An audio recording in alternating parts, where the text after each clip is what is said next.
can there, and then we're going to pull back just a little bit and block the rest of that off and continue to move forward.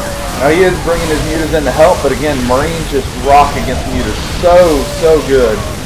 And I could have probably used the Guardian Shield off that one there and prevented even more of us losing.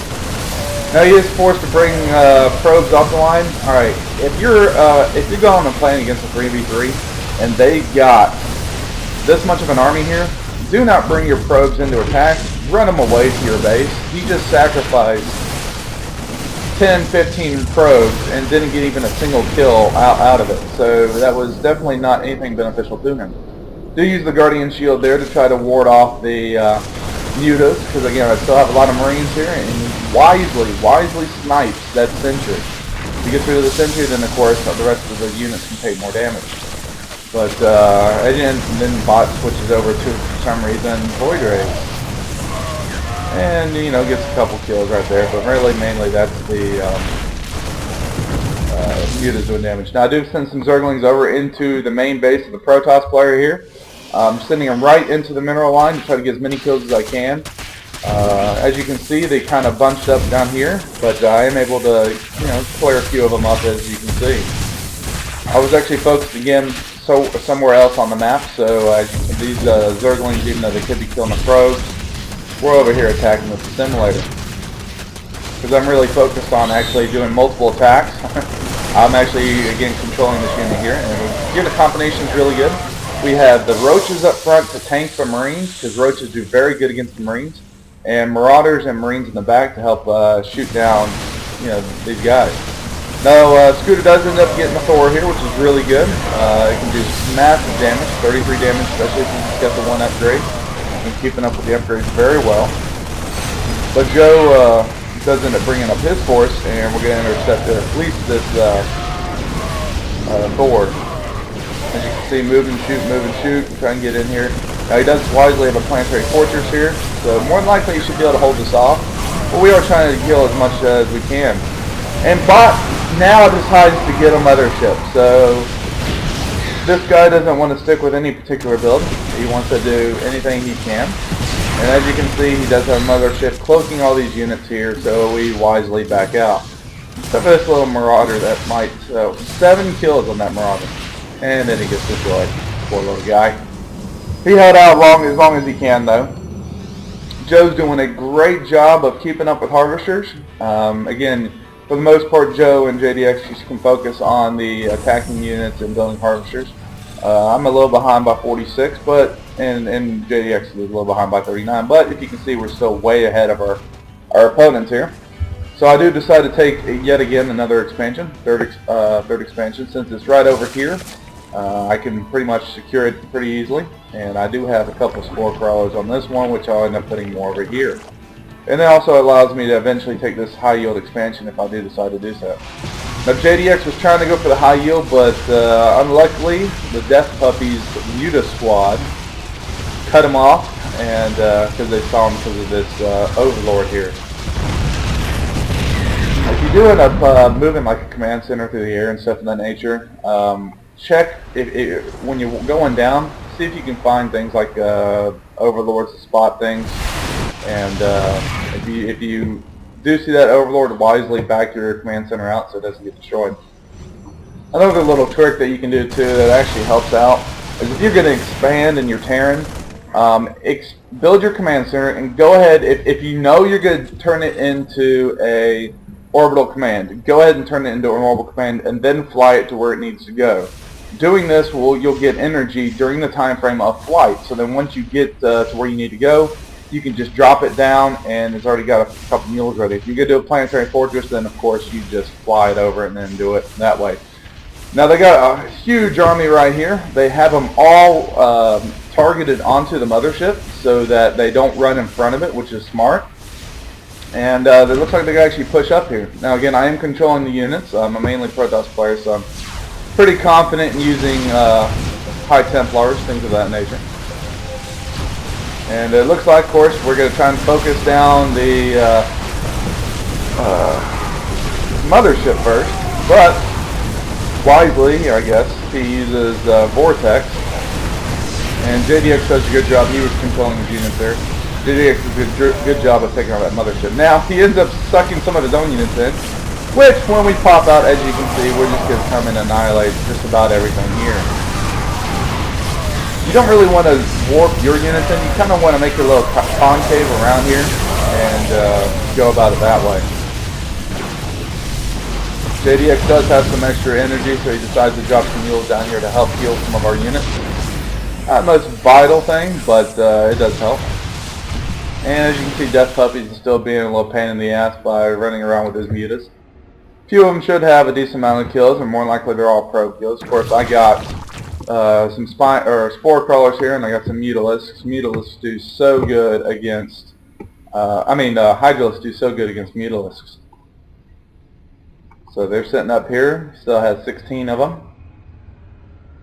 And we decided, let's go ahead and move out and counter. I got Roach, Hydra, got some Stalkers in here, I've got a wide variety of different units. But, uh-oh, Death Puppies found out where all my overlords are. That's great. Again, I'm focused elsewhere. No excuse for it, I know, but hence the reason why I just basically lost all that. Doing it, popping up a couple Guardian shields here. Mules are doing their best to actually heal things. And of course, Cidious speeds up right here, and you can start taking out, bombarding them with that siege tank. Now they do, of course, attack us from 2 different locations, which does hurt us a lot. I'm over here with the High Templar trying to save this tank from being attacked too much. And we warded off the mutas for just a little bit, but eventually they do end up clearing that up. Now JDX is, of course, trying to take the high yield expansion yet again. And if you look at the mutas, it looks like they're dwindling a little bit, only 6. He probably could have popped off a couple SCVs and a couple supply depots here. But right now they're basically trapped against a whole wall of Marines and missile turrets. There's a few losses there. Transferring some of my drones over to this other expansion.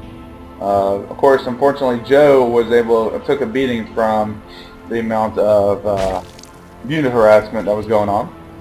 No big deal there. We do end up sending him a couple more minerals so he can catch up back on the economy. And if JDX gets this expansion up and running, we'll of course have one expansion more. Probably actually, yeah, one expansion more than our opponents do. And I then actually try to go for the gold itself as well, because you know, if I'm able to get this up and running, that'll help out. Plus, I can dump money into my teammates if I need to. And actually being here makes it so that they can't expand, at least at the moment, or until they destroy it. Now, it looks like Bot does get another mothership. He's banking on 1,000 minerals. Well, it was 1,000. If you have that much money, especially if you have multiple bases, you need more production facilities. It looks like he's only got 4 gateways and 2 starports, and he's really not building anything for many of them. So, you know, I guess my personal rule of thumb is when I play Protoss, for every base you have up and running, you can have 4 gates and about 1 robo facility, or roughly that long, and 2 robo facilities count for, 2 gates count as 1 robo facility type of thing. So if you have multiple bases, you do the math, keep it up in that, in that regard. Now I do end up canceling, of course, that hatchery, because I do see yet again we've got a couple of units over here. You got the mothership cloak and everything's walking right underneath. That's kind of funny. Look at that Thor do like the moonwalk or something. That's kind of neat. Now he ends up moving up here. He's going to try and move up and do a little damage to my other bases over this way. I am trying to get a little creep spread going on. It's kind of difficult to creep spread on this particular map because you don't want to creep spread in your teammate's base that much, because then they can't build buildings. Now I do feed back the mothership this time, so it can't actually use Vortex, plus it does the damage to it. And then now I'm just going to storm the hell out of all these units here. They don't do much against, of course, the Stalkers and the Thors, but they're here anyways, might as well. And I'm going ahead and morph them into Archons, because that buys me time to get the rest of my army over here. Plus, if I do get them built, then Archons do pretty good against biological. As you can see, we do end up finally clearing this up, and part of that was, of course, destroying the mothership as quick as possible, feedbacking her so she couldn't do anything, and then clearing the rest of the stuff up.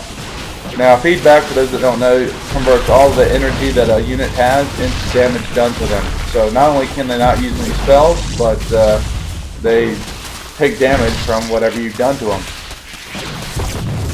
And of course the range on High Templar's feedback and Storm is further than Vortex is for the Mothership. Army size, I got 122, Joe at 97, and JDX at 100. All of them are about, what do you have here, 180. So we're about 300, they have 180, so we have 120 supply or so ahead of them. I do see, of course, he's trying to grab this high yield expansion, so I'm like, nah, that's not going to work. Come over here, clean it up real quick, grab this stalker, I just warp it in. Doesn't even get a shot off, and then grab, of course, this stalker, doesn't get a shot off either. You gotta be careful warping units in like that. If you know they can't warp out without being destroyed, don't do it, because you just go waste your minerals. Now we do have a lot of mutas here. Towards the mid to late game, mutas seem to be less and less frequent because by now a lot of people have anti-air, and it's really, you know, Marines against mutas. Marines are way more cost efficient, so we can get a lot of things to kind of, plus Hydras are against it, you know, and then Stalkers are good against mutas. So we got all the units good against it. So be smart for a Terran player in this situation to actually tech up to something else, maybe Brood Lords or, you know, Ultras or something like that. Now looks like Scooter is moving into JDX's gold expansion, and as you can see they're taking it down fairly quickly. 2-2 upgrades in the Marine, which is great, and 2-3 upgrades on his mech units, which he's doing a great job keeping up with his upgrades. As you can see, these guys do insane damage, especially against you know, buildings and light and whatnot. You know, in terms of upgrade advantage, I'm only at a 0-2. Joe's at 2-2 wisely. But I do end up going for infestors. I'm going to try and get some infestors out, try to do some fungal growth, maybe some neural parasite. And it looks like JDX is trying to keep up with the upgrades as well. 2-2 upgrades there. Production tab does show that Scooter is working on high-tech auto tracking for his buildings. Yay. JDX is looking like he's going to get Seeker Missile here, so you can probably see some Raven play in that. Now it looks like we got another engagement here. I do feed back the Mothership once again, and now I'm just going to drop storms all over the place here. We do have a complete surround on top of these Stalkers here. The mutas are like, see you guys, I'm getting out of there, but does end up sniping one more infestor before they were able to get out of there. Now I wasn't able to actually, unfortunately, fungal growth into these mutas, but we do end up cleaning up that little bit of Protoss army.